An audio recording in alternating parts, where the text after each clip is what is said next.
happy to see you all here today, and you look very well contented and everything. We hope we'll give you a nice day.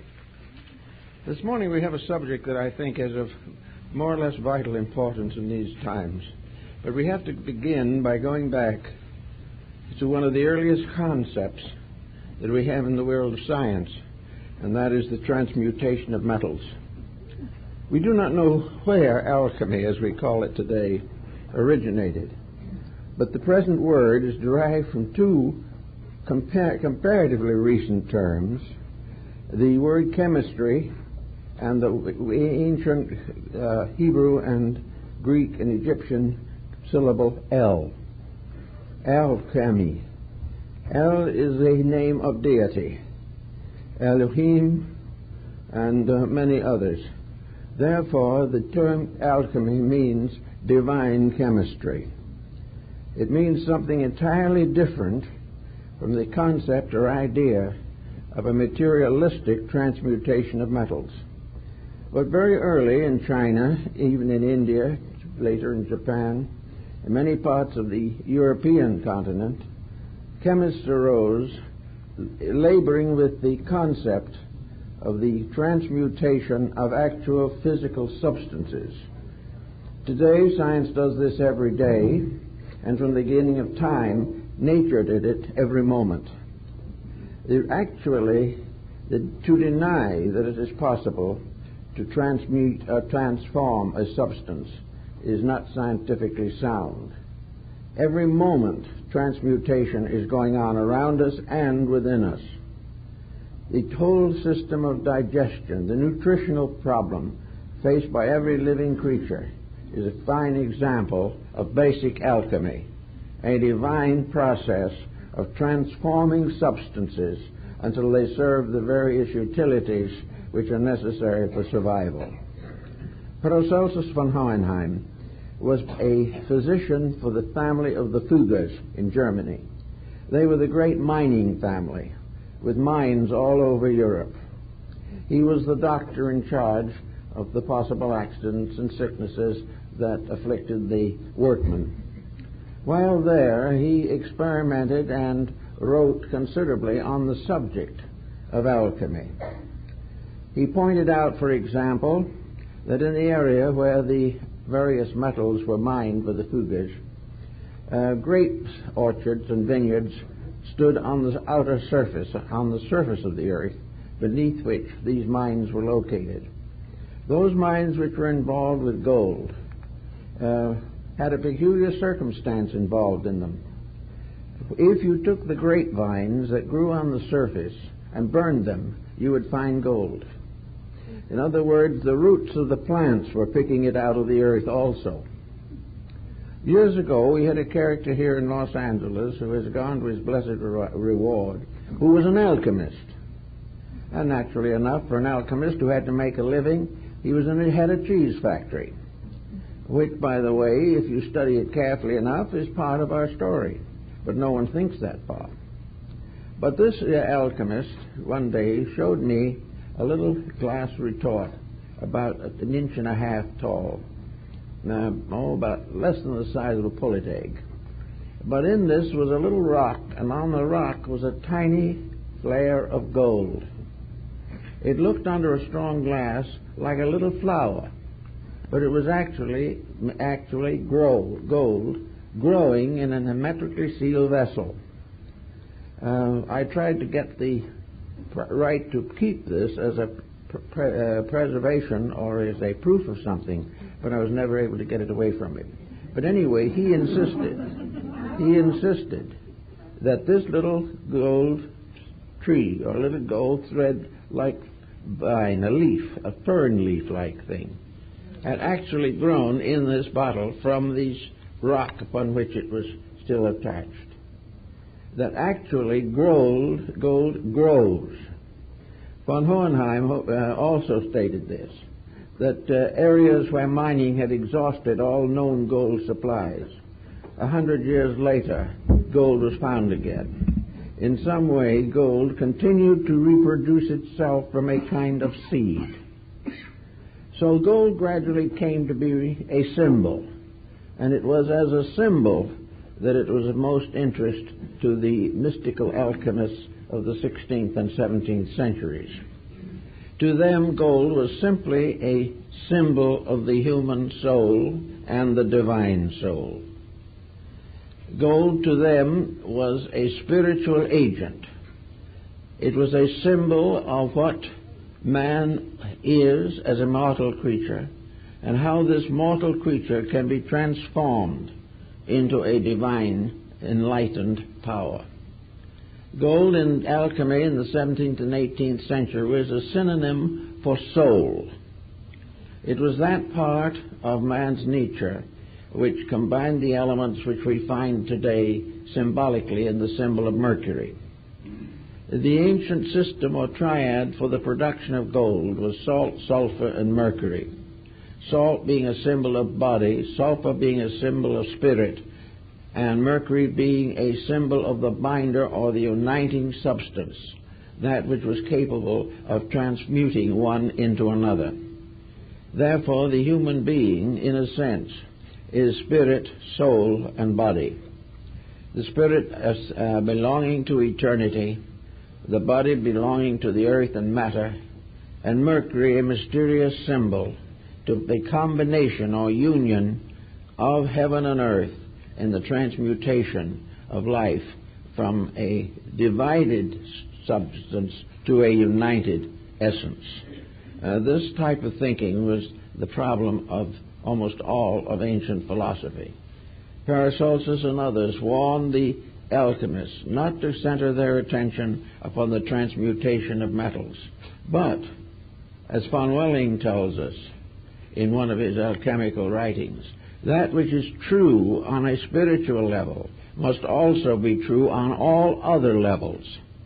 And if it is possible to transform mortality to immortality in man, it is also possible in nature, it is possible in all the kingdoms of life, and it is possible of all the substances which make up the created universe. So Paracelsus did not deny the transmutation of metals, but warned that the acceptance of this as the primary factor in alchemy was a mistake, and that as a result of this mistake, most alchemists failed, because they failed first of all to set up the transmutation within themselves, by means of which the true understanding of the mystery could be developed within their own consciousness. In other words, as another alchemist said, there are seeds of life in everything. In India and China and Japan, these are called the Buddha seeds. They are the seeds of all essences and substances. All things grow from their own seed, root, or cause. And the cause of immortality is in every created mortal creature. The seed of immortality is in man. The seed of all knowledge is within the human being. The seed of all hope and of all life and of all wisdom and all understanding, all these are locked within the individual. And they must grow as plants grow. They must gradually overcome the resistance of ignorance. They must day by day and year by year spread their life in all ways. The tree of wisdom grows from the human mind. The tree of love comes from the human heart. The tree of God comes from the eternal seed within the consciousness of the human being. So all of alchemy was primarily a release or a revelation, a transmutation of ignorance into wisdom, a transmutation of death into life everlasting, a transmutation of ignorance into wisdom. And all this was done by a very elaborate process. The secrets of transmutation are beautifully and symbolically set forth in a number of works. Many chemists were deceived by the terms, however, and felt that the formulas were purely physical, but they were not. They were all keys to the release of the infinite life locked within existence itself. Transmutation was transformation, regeneration, resurrection, restoration, reformation. All these things are releases of the seed of eternity within time, the seed of life everlasting in the symbolic substance of illusional disintegration. So we take this point to view a little bit to study the subject which is of great concern to us at the present moment, the regeneration of human society. Now, there are many attitudes on this particular subject. Many feel, for instance, today, in a general disillusionment, that the hoped-for restoration is far removed. Others doubt its reality, just as scientists have doubted that gold could be made from base metals, so politicians and diplomats doubt seriously that peace can be brought out of the confusion in human consciousness. Everywhere, dissolution, division, and mortality rules human relationships. This, however, is contrary to universal law. There is within humanity as a collective also the seed of its own regeneration. Everything grows from seed. Someone must plant the seed of peace, or there will never be seeds of peace in the world. In the book of Revelation, there is a tree that bears 12 manner of fruit, which is for the healing of the nations. This tree represents a truth, a reality, a great revelation, growing from a seed in human consciousness. Now, human beings today all have within them the seed of their own perfection. The perfection is not something added. It is something released. It is not bestowed. It is revealed through the internal structure of human consciousness. If we go back, for instance, to the period of Plato and Aristotle, we realize that when Plato died, there probably were not 20 copies of his dialogues in existence, and they were all handwritten by his disciples for their own use. So far as world knowledge, world recognition of Plato's contribution in his own day, there was none. Whatever he attempted to do, he did, and when he finally passed out of this life, he left no institution behind him. He left nothing that endured. He left not even a solid codex of his own writings.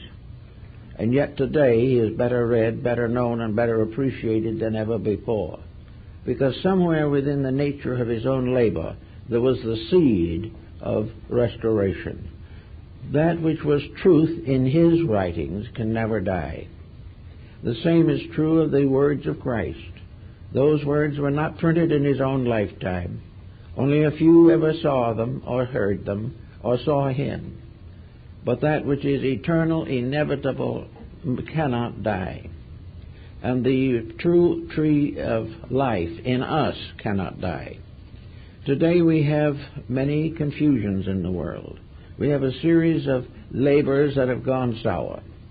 We have attempted to do great things, but they were not the things that were necessary. And in the effort to be great, we have failed to fulfill the natural simplicity of ourselves. We have accepted the idea that fame and fortune are the answers to the human problem. But until fame and fortune are regenerated, until the true seeds within both fame and fortune are restored to their original scientific and spiritual dignities, we will never get anywhere with them.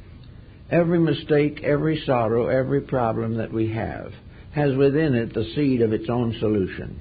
And also it is contributing to the ultimate perfection of ourselves, our world, and our universe. To find these things, we have to begin to search for the keys to regeneration, the keys to restoration. Now, it so happens that these keys have not been entrusted to the sky or the earth. They've been entrusted to man himself.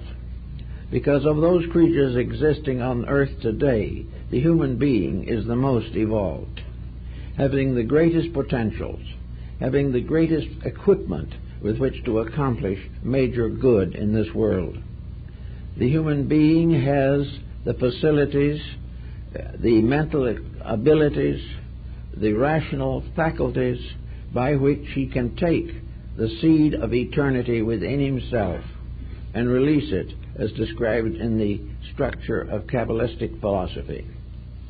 So we have here today a world of people, nearly 5 billion, perhaps a little more, each one of which, whether it knows it or not, is immortal. Each one of these creatures has been endowed with a potential.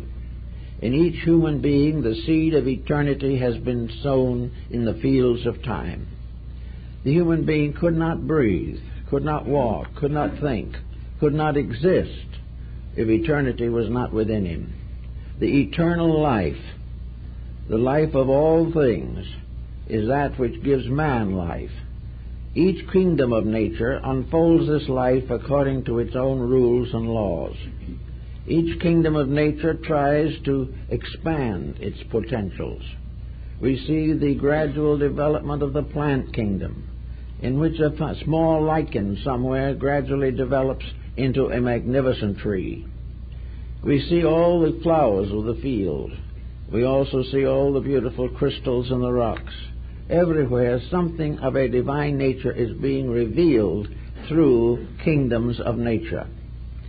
In the animal kingdom, other values are revealed. We discover perceptions and reflective powers that we do not even take for existing, let alone take for granted. Then we finally come to the individual, the human being, who is the sum of all this evolutionary process. Here we have a being of which, for instance, we can mention such beings as Leonardo da Vinci. We can think in terms of Michelangelo. We can think of terms of Stradivarius or any of the great leaders of human arts, crafts, and revelations. We can think of the saints and the sages, all of the different degrees of development and unfoldment that already are obvious in the human being.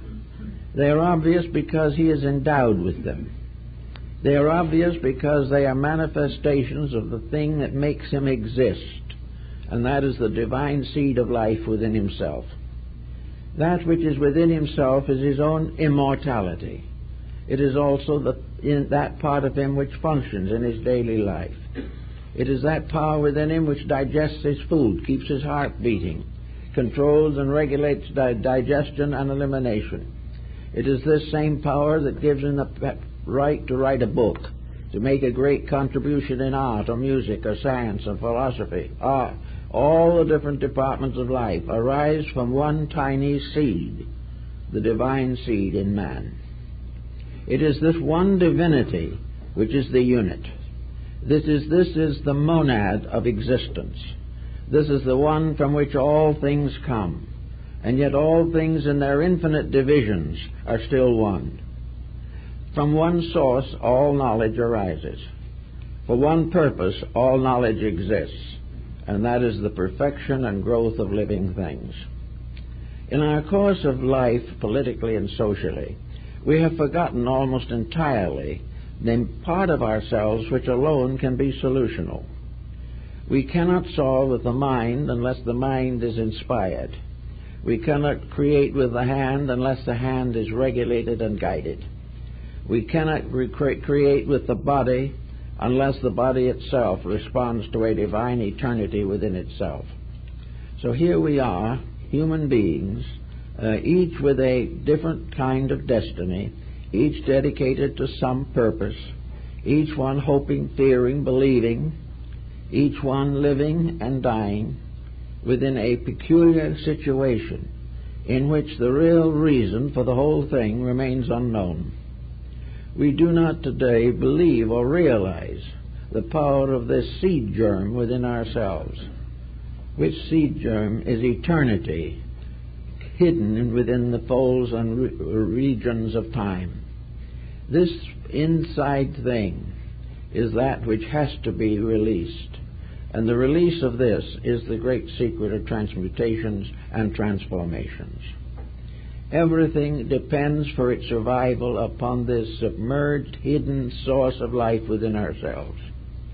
It is the spark of eternity in us upon which we depend for everything.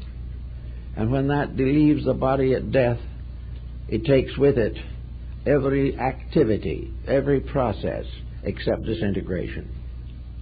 This is one of the reasons why it seems as though in this world there's been a great overlooking of something. We have been trusting each other on a level which is not trustworthy. We have tried to work out our problems without bringing into focus the one solution that is possible, and that is the release of the eternal plan through ourselves. It is the same with nations. From the beginning, nations have been compound individuals. They have existed with temperaments and dispositions. They each have their own peculiar specializations in life. They have their languages, their customs, their arts, and many times their religions and their languages. All these are parts of a unit, and the unit of a nation is a kind of collective atom. For each atom is a personification of a racial, or a cultural, or a social problem or pressure. So in the atom problem, we have the atom who is Greek, the atom who is Chinese. But we also recognize that each of these compounds is ensouled. Each one of them exists as itself rather than falling into chaos, because the entire structure is embodying a principle.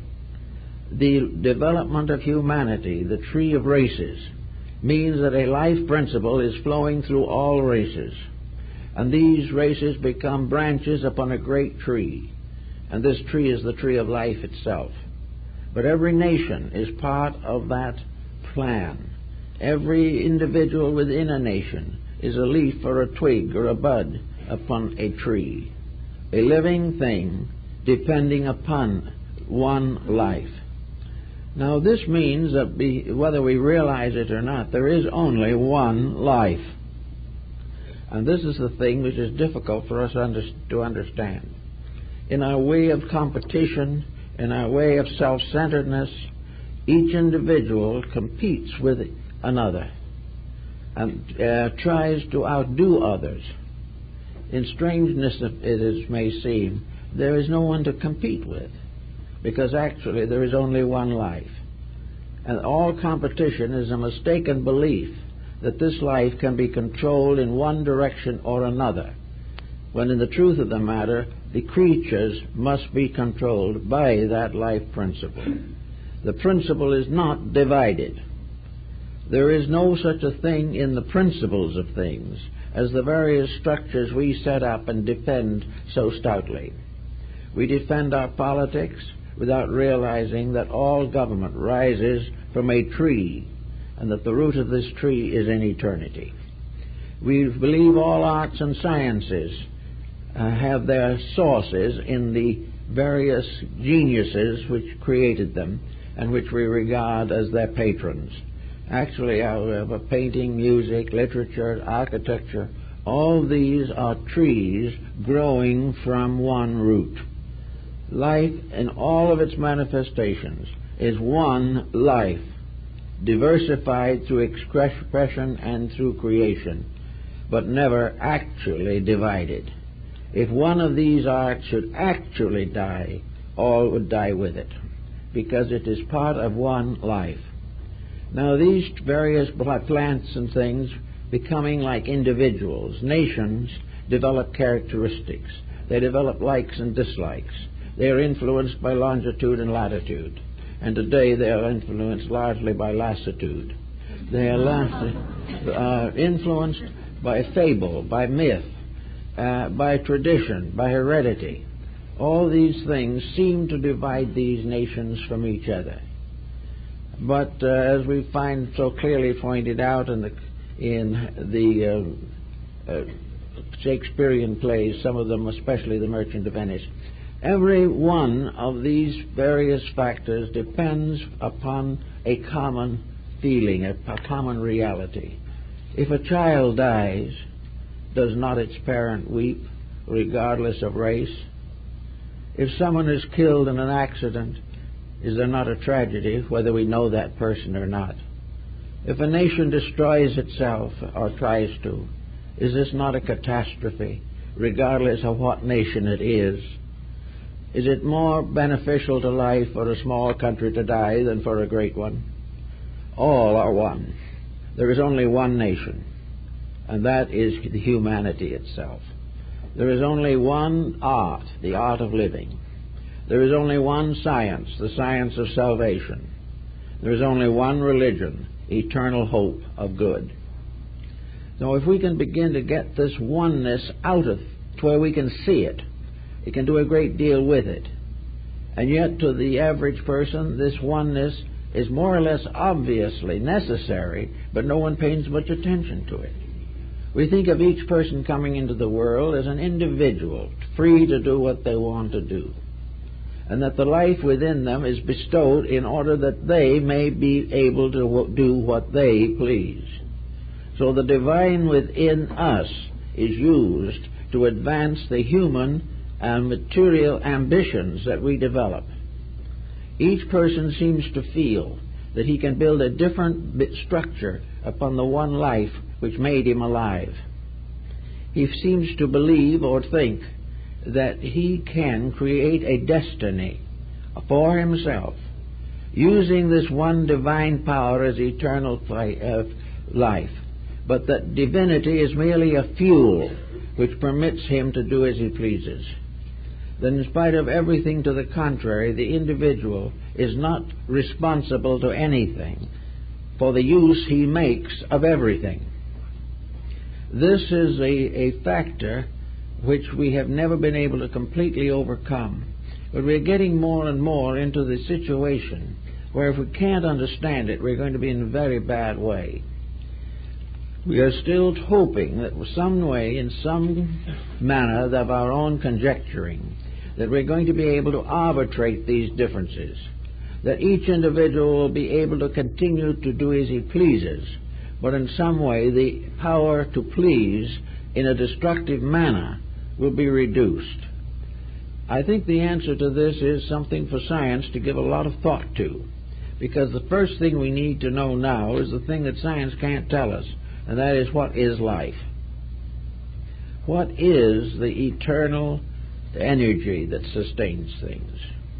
What is the mysterious seed from which all life comes?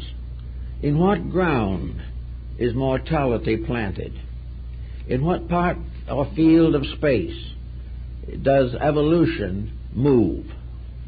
Actually, we have to look very carefully to see what is life. Is life motion? Not necessarily. Is life ambition, hope? Is it tragedy or comedy? Is it contained within any structure that we have developed? The only sensible way that we can really approach this is the way we have never used, and that is to recognize that in substance all of these things are the same. They are all specializations within an indivisible reality.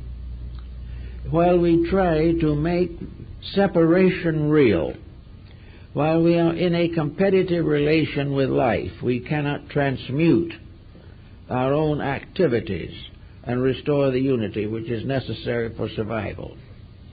We have to gradually recognize this problem of alchemical transformation. But before we can really accept it, we have to have some psychological proof, some form of evidence to give us confidence that this is true. It is not enough just simply to say it. We must in some way become aware, completely aware, of this inevitable reality. So aware and so conscious of it that we are enabled to develop its resources within ourselves and share them with others. The alchemists, and they're working in their little laboratories, were all looking for something. We find many accounts of them, and in several great European cities there are the old buildings called the houses of the alchemists, famous even now because at some time a mystical chemist lived there and labeled to perfect his works. Now, if this alchemy of the problem is real, how are we going to find out about it? How can we transform this searching into a discovery. Well, in the old alchemical system, there was a mysterious being called Elias the artist. Elias is the patriarch referred in the Bible as one who went to God without death. And this mysterious power, Elias the artist, would come in the night to some alchemist who was considered worthy and would give him the secret, or forgive him perhaps a few grains of the elixir of life, of the transmutation, would stay a little time and then disappear and never be seen again. And in each case, the Elias power left some proof behind it. It left evidence to the chemist himself that there was an answer, that there was a solution. And in some cases, as in the case of Sandovigius, this powder actually was used by him to transmute base metals. And apparently, physically, he believed at least, it accomplished this end. Or was it true that Sandovigius also knew and put into symbolism what this powder really was? That it was not there to transmute base copper or bronze or iron, but to transmute base ignorance, superstition, or fear into the realization of truth. I think we have to recognize that the great transmutation must be in some way justified by human experience itself. We should be justified by the mere fact that we are alive, because the very existence in which we live has never been explained adequately. We do not know where we actually came from long before there were stars. We do not know where we are going after the last star goes out. We do not know what we are made of, except of substances that are held together by a strange magnetic chemistry. We know that we live from day to day upon life. We know that the very process of digesting food is an alchemical process. But we also must realize that this process goes to the acceptance and digesting of experience, which is another kind of food, a kind of food that nourishes the mind and understanding. That we must also experience the mystery of love, of divine acceptances of things. These are foods which must also sustain hope within the individual. Therefore, those things necessary for the attainment of the alchemical transmutation must be experienced within the person. He must become aware of these truths, and he must be able to apply them socially upon the different levels and parts of his society. He must understand what governments are. The governments are nothing but the hollow shadow or extension of a divine way of doing things, and that as long as any government differs from the archetype from which it came, it cannot fulfill itself. Therefore, governments must be regenerated. They must be reformed, revised, and restored to their original purpose, namely the purpose of fulfilling the infinite unfoldment of the divine purpose in creation. While governments are dependent entirely upon books and codes and creeds, or laws are passed only by those who are themselves ignorant of what law is, or where it comes from, or why it is, or what it must be, we are in trouble. But as long as we are willing to build our laws solely upon previous laws, or upon the previous incumbent in public office, we will never get to understand the final great fact, namely that all things obey except man, and out of his disobedience fell the angels. Every part of nature except man is incapable by its own constitution of actually violating universal law. It has no initiative.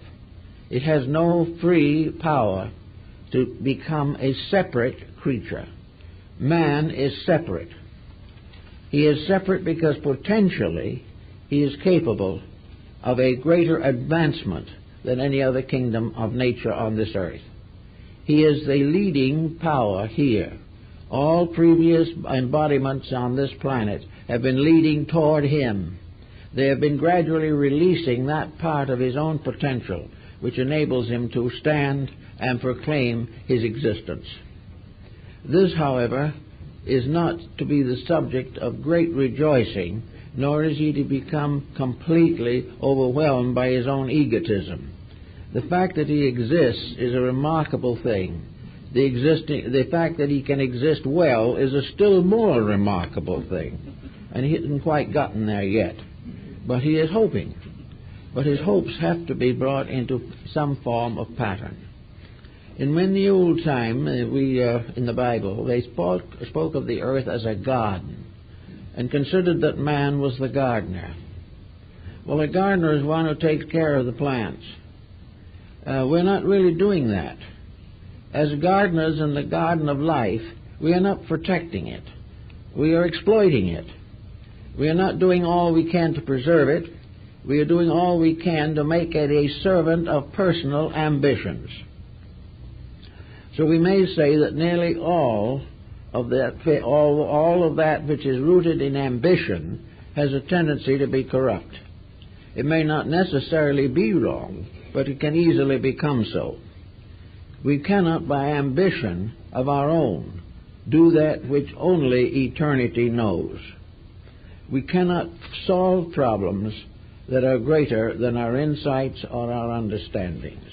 But fortunately, we don't have to. We only have to come into a harmonious relationship with the great plan of life itself.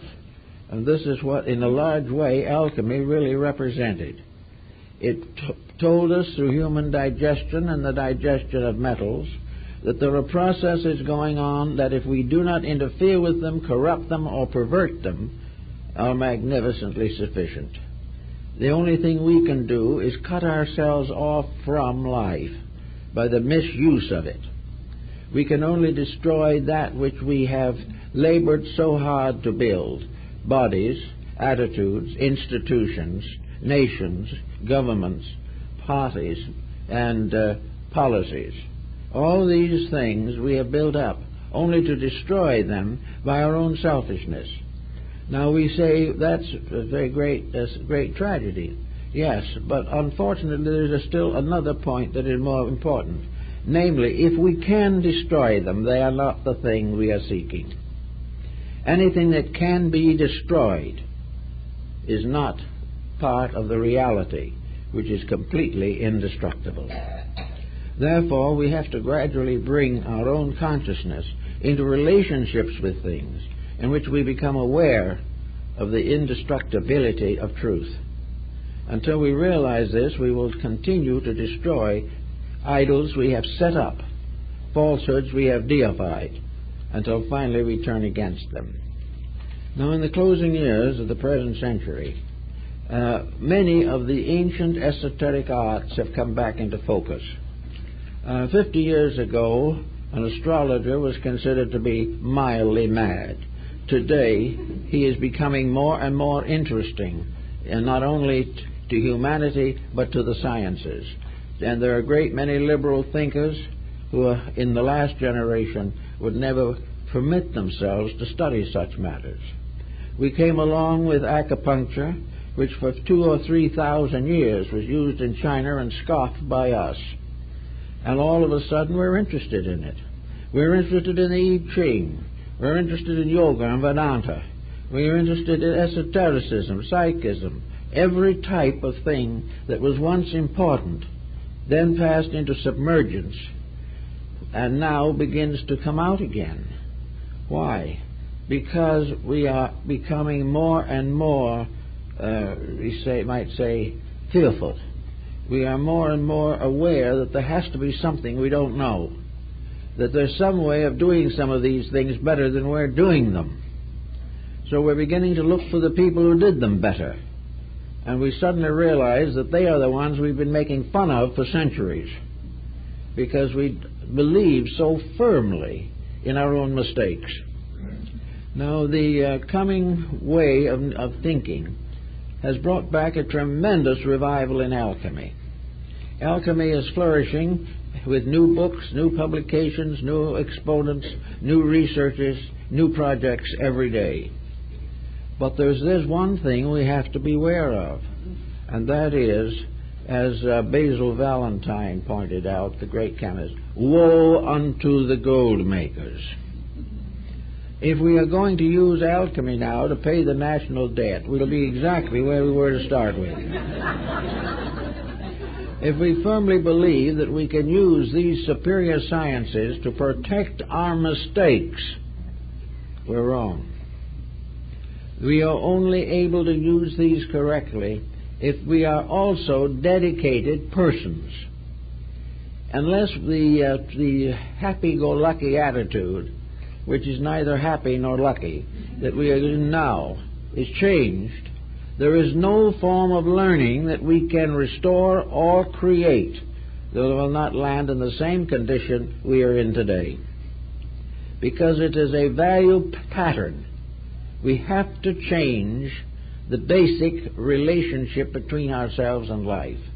This is the great transmutation. This is the secret of the philosopher's stone and the elixir of life.